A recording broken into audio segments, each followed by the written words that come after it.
Hare Krishna. We will start our session with prayers. Namo Om Vishnu Padaya Krishna Preshtaya Bhutale Srimate Bhakti Vedanta Swamin Niti Namine Namaste Saraswate Deve Gauravani Pracharine Nirvishesha Shunyavadi Paschatya Deshatarine Jai Shri Krishna Chaitanya Prabhu Nityananda Shri Advaita Gadadhara Srivasadi Gaura Bhakta Vrinda Hare Krishna Krishna Krishna Hare Hare Hare Rama Rama Rama Hare Hare Shri Shri Radha Vrindavan Chandra ki jai Shri Shri Gaur Nitai ki jai Srimad Bhagavad Gita ki jai Jagat Guru Srila Prabhupada ki jai Hare Krishna. So today we will be starting off with the shlokas of 10th chapter. The name of the 10th chapter is the opulence of the absolute truth. Bhagavan Shri Krishna ka Aishwarya. So Aishwarya Yoga we can say for this chapter. So before we start the shlokas, yesterday very nice questions were asked. Some one or two questions I will take it now. So somebody asked, when will one take full shelter of spiritual authority? कोई किस वक्त आध्यात्मिक गुरु का या आध्यात्मिक हमारे preachers का शरण पूर्ण तरीके से कब लेंगे? So the answer is given in Bhagavad Gita chapter 2 itself. So when one realizes that there is no shelter in the material world, including mind and intelligence, then he will take shelter of the spiritual authority fully. जब किसी को ये समझ में आ जाएगा कि भौतिक जगत में कहीं पे भी हम पूर्ण तरीके से आश्रय नहीं ले सकते, हमें आश्रय नहीं मिलेगा, चाहे वो हमारा मन हो या हमारा बुद्धि हो, तो जब ये समझ में आ जाएगा किसी को, वो आध्यात्मिक अपने अथॉरिटी के शरण में संपूर्ण तरीके से आएगा. So like the example of Draupadi also, many times I've told.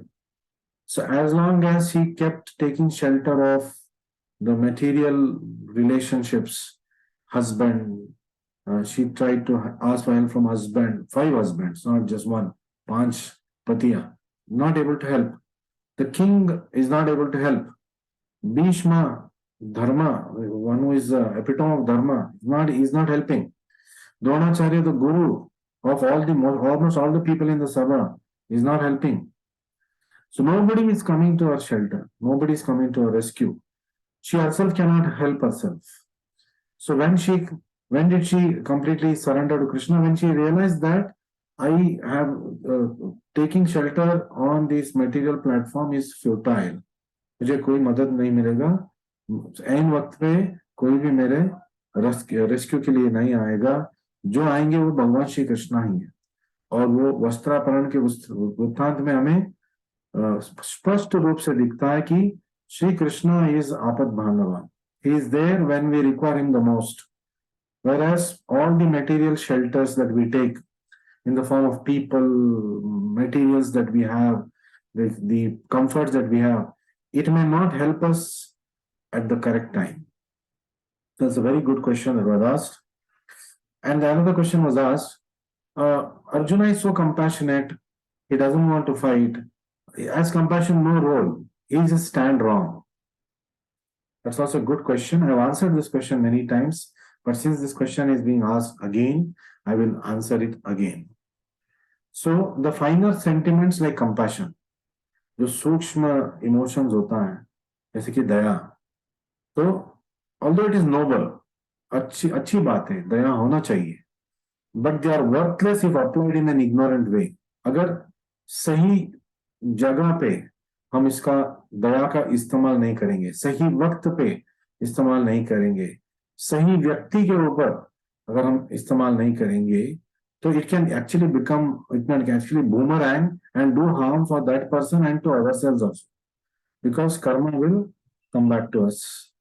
So compassion also should be shown to the right person at the right place, at the right time, in the right amount. Right amount क्या है?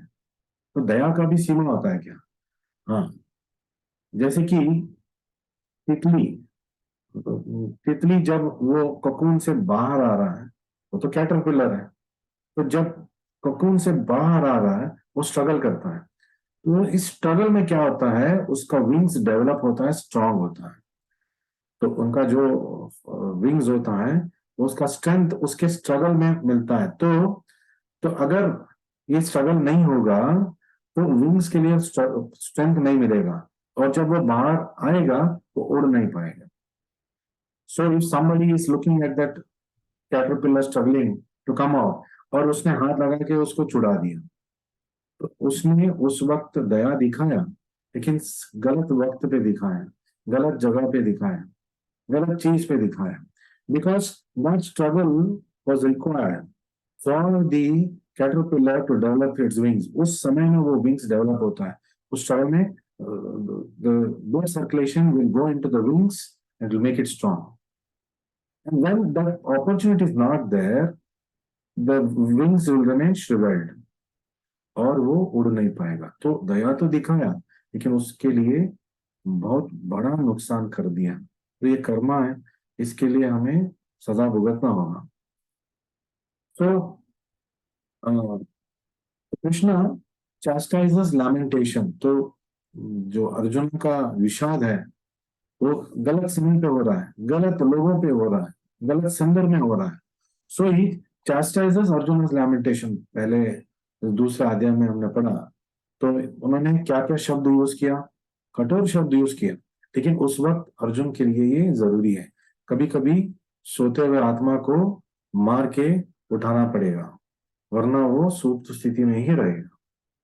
Then so uses words like anarya, non-aryan. This is non-aryan in nature. Then he uses not leading to swarga. You will never get heaven by this. आपको higher planets नहीं मिलेगा by this attitude, compassion in the wrong place. Then impurities, ये तो एक impurity है, इस ये क्लाइबियम आपके अंदर कैसे आ गया अर्जुना। फिर सॉरी नॉट क्लाइबियम, कस्मलम। नेक्स्ट वर्ड इज क्लाइबियम। क्लाइबियम इंपोर्टेंसी, आप नपुंसक की तरह बात कर रहे हो, योद्धा होके रणभूमि छोड़ के जाना चाहते हो इस वक्त में। So it's very strong words Krishna is using. So Krishna is also teaching that when a teacher is teaching a student, sometimes he has to be harsh, but not always, depending on the particular situation. And then he also uses, this is weakness of heart. I thought you're a strong-hearted person. You are now displaying weak-heartedness. So you're showing Rudaya Dhaurbalyam. So see how Krishna is tightening the screw for Arjuna and still awakening, it's a bolt for Arjuna. So the devotion is not simply an emotion. तो जो भक्ति है वो केवल एक emotion नहीं है, it is actually a action that is emotion based. Yes, we have to perform our actions, and we have our emotions, and those emotions have to be taken care of. But for that, we must know how to do it, and that should be done under guidance. So having said this, we'll start with the 10th chapter. Straight away go to shloka number 1. Shri Bhagavan Uvacha Bhuya eva mahabaho Shrunu me paramam vachaha Yatte ham priyamanaya Vakshami hitakamyaya. So what is Krishna telling here? So let's read the translation. The Supreme Lord said, my dear friend, mighty armed Arjuna, Shri Bhagavan Vacha, hey Arjuna, हे मेरे मित्र, listen again to my supreme word. भूय एव महाभावो शृणु मे परम वचा। आप मेरे इस परम वचन को सुनिए, which I shall impart to you for your benefit. तो हितकाम्यया, आप इसको सुनिए, वक्ष्यामि हितकाम्यया, आपके हित में है ये, और which will give you great joy, यत्ते हम प्रियमाणाया, तो आपको ये परम सुख देगा। So this instruction that I'm going to give you, Arjuna, It is going to give you great happiness. So please listen to it very carefully. It is for your benefit. So the word Paramam is explained by Parashara Muni. तो इस word Paramam जो इस Paramam बचा, why Krishna is telling Paramam बचा? So we must understand this. So sometimes my video may have problems. During that time, I'll keep my video off. So please continue to listen. So the word Paramam is thus explained by Parashara Muni. तो Parashara Muni इसका explanation दे रहे हैं. So who is in full 6 opulences? तो भगवान कौन है? जिसके पास 6 ऐश्वर्य, षड ऐश्वर्य संपूर्ण है. Who has full strength, full fame, wealth, knowledge, beauty and renunciation. जो सेवा का लेवल में है वो ये ऐश्वर्य का सेशन कर चुके हैं. Because we already done this many times in Bhagavad Gita discussion. So what are the 6 opulences?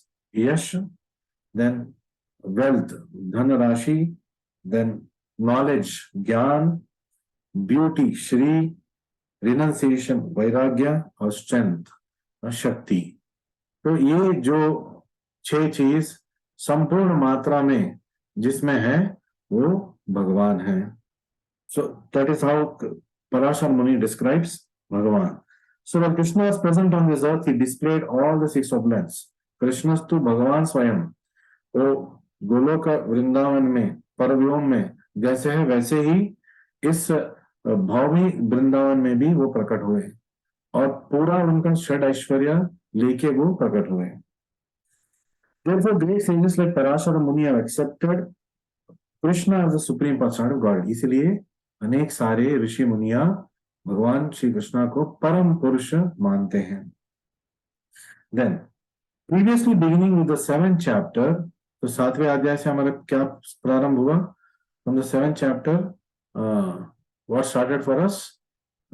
Bhakti Yoga chapter started. Chapter 7 to 12 is chapters on Bhakti Yoga, the cream of Bhagavad Gita. The Lord already explained his different energies and how they're acting. तो कृष्णा ने अपने सारे शक्ति का हमें परिचय कराया और विस्तार में उसके बारे में उसने बताया. So in the previous chapter, he has clearly explained his different energies to establish devotion in firm conviction. तो पिछले अध्याय 9वें अध्याय में हमने पढ़ा कि Krishna is explaining about his energies and Krishna is explaining how we can establish ourselves in devotion to Krishna. And in the 10th chapter, when he describes his vibhuti, जब ये 10वें अध्याय में जब कृष्णा का विभूति का परिचय वो खुद हमें कराएंगे तो हमें कृष्णा को याद रखना बहुत आसान हो जाएगा. So if you see, Krishna will start comparing himself with many material things. यहाँ से इसका शक्ति मैं हूँ, उसका युक्ति मैं हूँ. तो जब भी हम कुछ ये भौतिक चीजें देखेंगे हमें कृष्णा की याद आ जाएगा. So we'll never forget Krishna. We'll always remember Krishna even by looking at some material things. How to do that? Krishna teaches in this chapter. The more one hears about Supreme God, the more one becomes fixed in devotional service. जितना अधिक मात्रा में हम भगवान की बारे में सुनेंगे, भगवान की लीला के बारे में सुनेंगे, कृष्ण कथा सुनेंगे, तो क्या होगा? हमारा भक्ति गाढ़ होता जाएगा, डीपन होता जाएगा, शक्ति आएगा हमारे भक्ति में. So in association of devotees, it will enhance one's devotional service. और जब हम इसको भक्तों के संग में करेंगे, तो भक्तों के मार्गदर्शन में करेंगे, हमारा भक्ति बुलेट ट्रेन की तरह आगे बढ़ेगा. The Lord clearly tells Arjuna that because he is very dear to him, for his benefit, such discourses are taking place. क्यों अर्जुन को ये सुना रहे? कोई अरे गरे को नहीं सुना रहे. और आप लोग सुन रहे हो भगवत गीता अभी कृष्णा ने सुनाया है, प्रभुपाद ने परपट लिखा है, आपके टीचर के माध्यम में आपको आ रहा है. But the original source is Krishna. Krishna has made the arrangement that you listen to Bhagavad Gita now. So it is not just a random arrangement. ये कृष्णा का अरेंजमेंट है. अगर आप आज भगवत गीता सुन रहे हो कोई भी माध्यम से, एक अधिकृत माध्यम से, तो इसका अरेंजमेंट भगवान श्री कृष्णा ने ही किया है. So this arrangement has been done by Lord Shri Krishna himself. So we must appreciate it. He has given us this chance and he's telling why he has arranged it for Arjuna, because he's very dear to him. So when will somebody give good advice? When will repeatedly somebody give you advice? आपको लगता है irritate हो रहा है, Krishna, Arjuna also to some extent got irritated. He said, "What are you telling? Sometimes you're telling this, sometimes you're telling that. Tell me one thing properly." क्योंकि उसका मनोस्थिति ठीक नहीं था. एक अच्छा एडवाइस कृष्णा दे रहे उसको, मतलब he was not able to take it. भगवान खुद दे रहे हैं. So it is like that. So we all go through this situation, but still Krishna is persisting. Krishna ने बुक डिस्ट्रीब्यूशन कराया, कृष्णा ने प्रेरणा दी प्रभुपाद को मंदिर बनाने के लिए, और हम सबको प्रेरणा दिया मंदिर में सेवा करने के लिए. आप सबको प्रेरणा दिया मंदिर में जुड़ने के लिए और सेवा करने के लिए.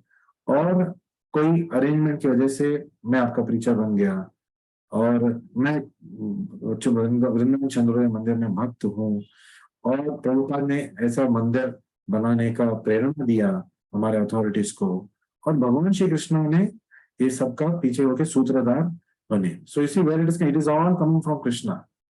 सो today whatever you are going through in life as a devotee, whatever you are facing, whatever you are coming across, it is being sanctioned by Krishna. The moment we surrender to Krishna, to the extent we surrender, Krishna takes over. Varna we will be struggling with our own efforts. So why it is coming to you? Because you are very dear to Krishna. इसलिए ये arrangement हुआ है. We should never forget it. So Krishna then further explains. So let's go to shloka number 2.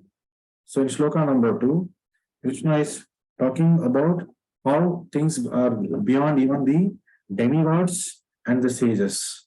जो ये understanding है, it is even beyond the sages. नमे विदुसुरगणा प्रभवं न महर्षयः अहम आदिर्हि देवानां महर्षीणां च सर्वशः. So Krishna slowly started introducing his Aishwarya, opulence to us. How great Krishna is. God is great. I've been telling you this. How great he is going to explain now. And this is just whatever he explained in 10th chapter, Ekam Shena Sthito Jagat. Just a fragment of his opulence. He's telling, I cannot, whole lifetime will have to listen. Still, my glory will not be fully over. So you understand in summary what my glory is, and then try to understand what my glory is. So here Krishna is telling, neither the hosts of demigods, Suraganaha, nor the great sages, Maharshayaha, know my origin, Nami Vidu Prabhavam. तो मेरा source क्या है कोई नहीं जानता. In every respect. So I am the source of demigods. Aham Adir hi Devana. सारे देवताओं का स्रोत नहीं हूं. सारे देवता मुझसे ही आ रहे, उनका शक्ति मुझसे ही है. कोई उनका अपना शक्ति नहीं है. इंद्र, चंद्र, वरुण, ब्रह्मा, शिवा, गणेशा, सुब्रमण्य, इन सब का शक्ति कहां से आ रहा है? भगवान श्री कृष्णा से. So he is like the powerhouse. And I am the source of the sages. महर्षि नाम च सर्वशः. सारे महर्षियों का स्रोत भी नहीं हूं. तो उनका जो सद्गुण है वो कहां से आ रहा है? वो मुझसे ही आ रहा है. So this is something that we'll have to understand. Everything is coming from Krishna. Everything good and bad also. Bad is coming, bad is there, is a bad means it is a shadow of the good. So when will we see the shadow? When we are turning away from light. So जब अंधकार की तरफ light की विरुद्ध हम खड़े हो जाएंगे, हमें परिचय दिखाई देगा, डार्कनेस. लेकिन हम उड़ जाएंगे, लाइट को देखेंगे, लाइट की तरफ हमारा मुंह रहेगा, तो हमें डार्कनेस नहीं दिखाई देगा, हमारे जिंदगी में अंधकार नहीं आएगा. तो दैट मीन जब तक हम कृष्णा की तरफ मुंह करके हम उनके ओर जा रहे हैं, तो कोई अंधकार माया हमें अटैक नहीं करेगा. The moment we turn away from Krishna, immediately Maya will capture. कुछ ना कुछ गड़बड़ कराएगी, कुछ ना कुछ हम ऐसे कर देंगे जिसके लिए हम रिग्रेट करेंगे बाद में. हमें पता ही नहीं चलेगा कि हम ऐसे कर रहे हैं. तो माया झपट ही करे, एक झपट में वो हमें कृष्ण से दूर लेके चली जाएगी. That is the power of Maya. So we must never become Krishna Vimukha. We must always keep our focus in Krishna consciousness and move towards Krishna by performing devotional service, following the principles, and mainly by chanting Hare Krishna, Krishna Krishna, Hare Hare, Hare Ram, Ram Ram, Hare Hare, as attentively and as nicely as possible. The first thing in the morning we must do mainly is after Mangala Arati, we must get up early, attend Mangala Arati, either come to temple or attend online, no problem. But if you're close to temple, come for Mangala Arati. And then after that, best part of the day, chant Hare Krishna mantra. Before you start your routine day, जितना rounds आप कर सकते हो आप कीजिए. जिनका गृहस्थी है, बच्चे हैं, स्कूल को भेजना है, ऑफिस को जाना है, उन सब के लिए yes, all 16 rounds you may not be able to do, but as much as possible you should do. So we must make the best use of a bad bargain. Krishna Bhakta is Krishna se bhaje way bada chatur. One who worships Krishna is a very intelligent person, and he will manage his life intelligently, not crookedly. Naati nahi karna, straightforward रहना है, and because we must know that Krishna is always seeing me. Krishna हमें हमेशा देख रहे हैं. So falling down is not a great thing. सब लोग उल्टा सीधा काम कर देते हैं, but remaining there, not learning from it and not moving forward, that is the greatest disservice we'll do to ourselves. और Krishna will not appreciate it. गुनाह कर दिया लेकिन उसका कोई पश्चाताप नहीं है, उसके लिए कोई रेमेडियल एक्शन नहीं लिया है, बार बार गिर रहे हैं, कृष्णा वो नहीं देख रहा है. कृष्णा वो देख रहा है गिरने के बाद आपका क्या मन स्थिति है, क्या सोच विचार है, क्या आप उसका समर्थन कर रहे हैं, क्या बोले हाँ ये सही है, क्या पश्चाताप कर रहे हैं नहीं ये सही नहीं था. लेकिन फिर भी माया के वश का not fully surrender to Krishna, गिरते जाएंगे, लेकिन उठना जरूरी है, आगे बढ़ना जरूरी है. कृष्णा वही देख रहा है कि आप क्या करेंगे इस स्थिति में, अब वहीं पड़े रहेंगे या फिर उसमें उलझते जाएंगे जानबूझ के, और you will try to take remedial action. So Krishna is Bhavagrahi Janardana. He knows our intention and he will easily, we cannot cheat Krishna. We can cheat husband, preacher, we can cheat every other person in the world. We can hide many things from them, but we cannot hide anything from Krishna.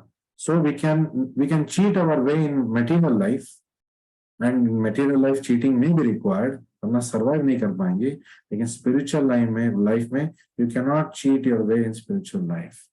बस पश्चाताप करना है और शास्त्र पढ़ते रहना है, कोशिश करना है कि हम शुद्ध भक्त बनते जाएं. But it's a long way to go, that also we must be practical. So Krishna is telling here, Brahma Samhita में lord Krishna is the supreme lord. Brahma ji बोल रहे ईश्वरा परमा कृष्णा, पहला सेंटेंस ही वो है. Brahma starts with an acknowledgement that परम ईश्वरा कृष्णा है. No one is greater than him and no one is equal to him. तो असम और्ध्वा is a cause of all causes, सर्व कारण कारणम. He is the cause of all demigods and sages. अभी श्लोक में भगवान श्री कृष्ण ने खुद बोला है, हम आदिर ही देवानाम महर्षिणाम च महर्षय, महर्षिणाम च also is telling. And even demigods and great sages cannot understand Krishna. Krishna का पूर्ण तरीके से कोई भी देवता या महर्षि समझ नहीं पाए, आज भी कृष्ण खुद समझ नहीं पाए.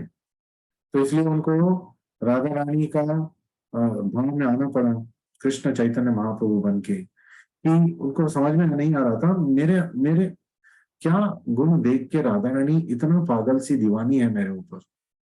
तो राधा को वो डायरेक्टली पूछते हैं, Radha directly, why are you so attracted to me. तो राधा रानी से वो आप नहीं समझेंगे, उसके लिए आपको राधा रानी बनना पड़ेगा. देन कृष्णा से हाँ ठीक है, ऐसा है तो मैं राधा भाव में आऊंगा कलयुग में, मैं Krishna I'll come in the body of Krishna, but I'll have the bhav of Radharani. So he came as a pure devotee of himself. That means he came in the bhav of Radharani, the purest devotee. And there he was able to experience the nectar of pure devotion that Radharani had for Krishna. So scholarship is not the qualification necessary to understand Krishna. तो प्रभु जी हमेशा भगवद गीता पढ़ो पढ़ो बोल रहे हैं, अब प्रभुपाद जी यहाँ बोल रहे हैं scholarship is not the qualification. तो पढ़ना नहीं है, नो, स्कॉलरशिप मतलब हमें इससे डिग्री नहीं लेना है, but we must have a good degree of knowledge. तो मतलब हम भगवद गीता का शेल्टर हमें लेना चाहिए, प्रभुपाद जी का बुक्स हमें पढ़ना चाहिए, not to become scholars but to know things as they are, because we don't have to become scholar का any time we want we can always refer. ऐसा नहीं कि सारे श्लोक आपको कंठस्थ तो आना चाहिए, लेकिन उस श्लोक का तात्पर्य, उस श्लोक का अनुवाद आपको पता होना चाहिए। इस श्लोक में भगवान हमें क्या बोल रहे हैं, इसको ये आपको पता होना चाहिए। इसके लिए आपको भक्तों के मार्गदर्शन में प्रभुपाद जी के भगवद गीता यथारूप पढ़ के ही आपको समझ में आएगा। It is not possible to understand Krishna by foolish speculation. Krishna को रिसर्च से आप कभी भी नहीं जान पाएंगे। मैं 1000 बुक पढ़ूंगा, इतने सारे कोर्सेस करूंगा, फिर मुझे कृष्णा समझ में आएगा, फिर मुझे भक्ति समझ में आएगा, नहीं आएगा। लेकिन इसका मतलब है कि हमें कोर्स नहीं करना है क्या? कोर्स करना है, लेकिन कोर्स भक्ति के मनोभाव में करना है। तो know more about Krishna, not to become scholar, विद्वान।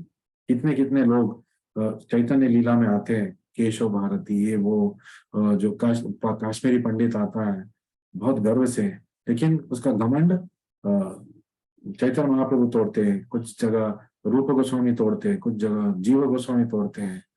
जो घमंडी होते हैं अपने डिग्री से, तो Krishna will never appreciate it. So we must do courses, but we must do it for understanding Krishna, to increase our devotion, not to get big degrees. अगर हम डिग्री के पीछे भाग रहे हैं मतलब हम मेटीरियल मेंटालिटी में ही है, तो फिर हमें अच्छा लगेगा, अरे सब लोग प्रेज करेंगे, वो कितना विद्वान है, ये बंदा कितना जानता है, तो वो रस आ जाता है। ये नहीं करना है। So we must not become Vidwan for that case. We must not do courses for those things. Of Srila Prabhupada, Ashraya, you're doing a course. It's not simply a course. It is the path that is leading you to Prabhupada. Formally, you will get initiated to Prabhupada sooner or later for a period of 2.5 years, where you will get required knowledge for the Ritvik method, basic knowledge of Krishna consciousness, and then Prabhupada will formally accept us as his disciple, because ये system Prabhupada ने ही बनाया है, ये हमने नहीं बनाया system, ये system Prabhupada ji खुद बनाया था। So we can actually understand Krishna, who is eternal, full of bliss and knowledge, simply by studying his words in Bhagavad Gita and Srimad Bhagavatam. और अगर हमें कृष्णा के बारे में जानना है, तो simply we have to listen to his own words. His own words is what? Bhagavad Gita or Srimad Bhagavatam, that we must understand. Then, personality of Godhead cannot be conceived unless one is in transcendental position. तो भगवान को हम पूर्ण तरीके से जान नहीं पाएंगे जब तक हम दिव्य स्तर पे ना आ पहुंचेंगे। Until we are Krishna conscious, until we are attempting to be Krishna conscious, we cannot understand Krishna. The moment we start attempting to be Krishna conscious, Krishna will help us. Then, the personality of Godhead cannot be conceived unless one is in the transcendental position. Because most men cannot understand Krishna in his actual situation, out of his causeless mercy, he descends to show favor to such speculators. क्योंकि सब लोग कृष्णा को समझने का कोशिश नहीं कर रहे, कृष्णा खुद स्वयं आ जाते हैं नीचे, ताकि लोग उनको दिखें तो सही, और देखने का जो असर है उसका प्रभाव तो उनके ऊपर पड़े। लाइक जैसे कि रथ यात्रा, कृष्ण का अवतार लेते ही है और मंदिरों से रथ यात्रा निकलता है, तो लोक में सारे लोग मंदिर आके भगवान का दर्शन नहीं कर रहे, खासतौर पर कलयुग में। तो भगवान ने ही खुद अरेंजमेंट कर दिया है, उनके भक्तों ने अरेंजमेंट कर दिया, तो भगवान ही बाहर जाएंगे दर्शन देने के लिए। जैसे कि चैतन्य चरितामृता में रूप गोस्वामी और समर्थन गोस्वामी, उससे पहले उनका नाम संतोष था और अमर था, वो नवाब हुसैन शाह के लिए काम करते थे, लेकिन वो कृष्ण भक्त थे, हमेशा चैतन्य महाप्रभु को प्रे करते थे कि वो आए और उनका कृपा दिखाए। So Chaitanya Mahaprabhu, when he was on his journey from Puri to Vrindavan, लेकिन he took a detour to Bengal। देखिए वृंदावन कहाँ है, उत्तर प्रदेश में, और हमारे पुरी पुरी कहाँ पे, उड़ीसा में है। तो वहां पे सीधा रास्ता झारखंड से आता है, लेकिन इन्होंने पहले वो बंगाल गए। बंगाल क्यों गए? इन दो भक्त जो बाद में रूप और सनातन गोस्वामी बनते हैं, जिनका नाम हो जाता, उनको दर्शन देने के लिए, उनके ऊपर कृपा करने के लिए भगवान खुद गए हैं। So Krishna is always coming to help us, Krishna is always coming to see us. भले ही हम उनको देखने ना जाए, लेकिन कृष्णा इसका, but we must as devotees also put efforts to go to the temple, have darshan of the Lord, to be in such association, to listen to sessions like this, to listen to 2000 lectures of Prabhupada, which is now available in prabhupadvani.org, YouTube. कितने सारे videos भी देखने को मिलेंगे आपको प्रभुपाद का। So the more one hears about the Supreme Lord, the more one becomes fixed in devotional service. Only the devotees are fully surrendered. By the grace of Supreme Lord, they can understand who Krishna is. ये कृष्णा है, ये भगवान है, वो उसी को समझ में आएगा जिसके ऊपर कृष्णा कृपा करते हैं। वरना द्वापर युग में कृष्णा थे, बहुत सारे लोग नहीं जानते थे कि वो भगवान है। दुर्योधन खुद नहीं जानता था, इतनी बार तो मिल चुका है कृष्णा से, लेकिन वो नहीं जान पाया। So Krishna can be understood only by his mercy.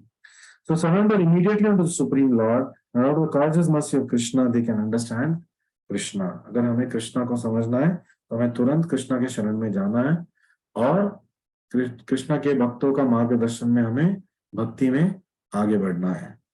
So we will go further and try to do shloka number 3 also today. Hare Krishna, Krishna Krishna. यो माम अजम अनादिम च वेत्ति लोका महेश्वरम असम्मूढ़ च समर्थ्येषु सर्व पापैपमुच्यते। He who knows me as unborn, yo mam ajam. If somebody knows that I am unborn, as a beginningless anadim, मेरा कोई शुरुआत नहीं है, as the supreme lord of the world, व्यक्ति लोका महेश्वरम, सारे लोक का मैं महेश्वर हूँ, ये जान लेते हैं। अनडिल्यूटेड अमंग मेन, असमूढ़ समर्थ्येषु, तो ये जो मनुष्य योनि में पैदा हुआ है और वो मूढ़ आत्मा नहीं है, असमूढ़ है, वो ये समझ पाएगा। और वो कब समझ पाएगा?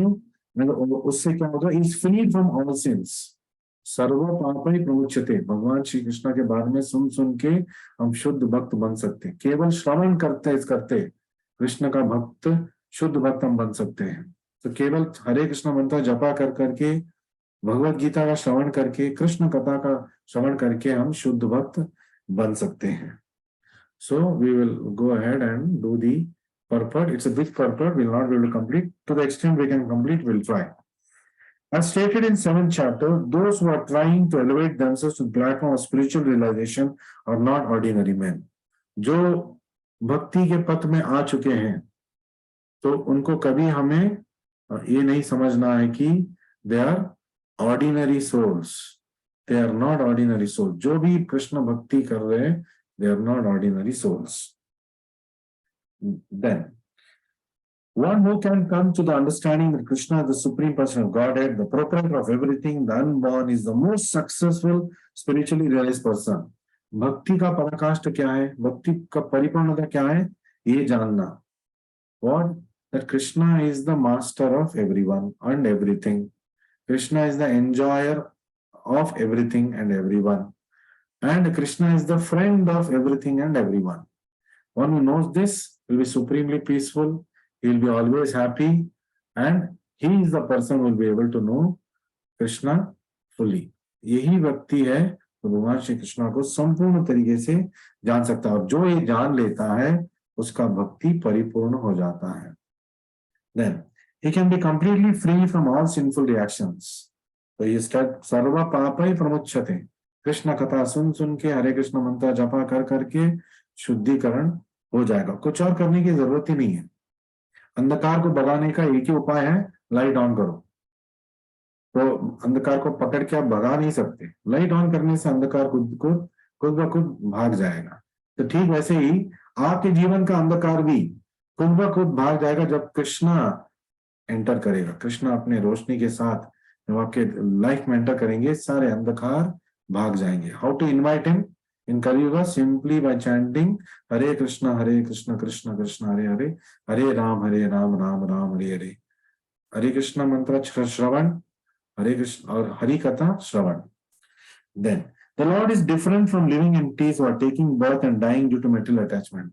कर्म बंधन से किसी का जन्म मृत्यु हो रहा है. भगवान श्री कृष्ण का कोई कर्म बंधन से न जन्म हो रहा है न मृत्यु हो रहा है. वो अपने स्वयं इच्छा से वो प्रकट होते हैं, अवतार लेते हैं और स्वयं इच्छा से वाइंड अप करके वापस चले जाते हैं. So his body is not changeable. हमारा देह हर वक्त बदल रहा है. Every moment our cells are changing. And every 7 years all the cells have changed. एक नया आदमी बन गया हूं और नया औरत बन गया हूं और इस देह के बाद दूसरे देह मिलेगा. लेकिन Krishna is not like that. His body is unchangeable. He was existing before creation and he is different from his creation. वो सृष्टि से पहले भी थे और सृष्टि से वो परे है. सृष्टि उनसे आ रहा है. As far as Krishna is concerned, it is said that he is not created. अजम, उनका कोई जन्म नहीं है, स्वयंभू है. He is the supreme person of all planets, सर्वलोक Maheshwaram. तो पांचवें अध्याय में भी हमने पढ़ा और पिछले श्लोक में भी हमने पढ़ा. One must be liberated from all sinful activities to be in the knowledge of Supreme Lord. Krishna को जानने के लिए पाप प्रमुच्यते और कृष्ण जानने के बाद सर्व पाप ही प्रमुच्यते. So little amount of purity is required to know Krishna. And after, when we start knowing Krishna, we'll start becoming completely pure. So if Krishna is known as the son of Devaki, then how can he be unborn? तो कोई पूछ सकता है, देवकी पुत्र हम जानते हैं, वसुदेव पुत्र जानते हैं, यशोदा नंदन हम जानते हैं, नंदन नंदन जानते हैं, फादर मदर तो है, तो हम कैसे बोल रहे हैं इसका कोई बर्थ नहीं है? That is also explained in Srimad Bhagavatam.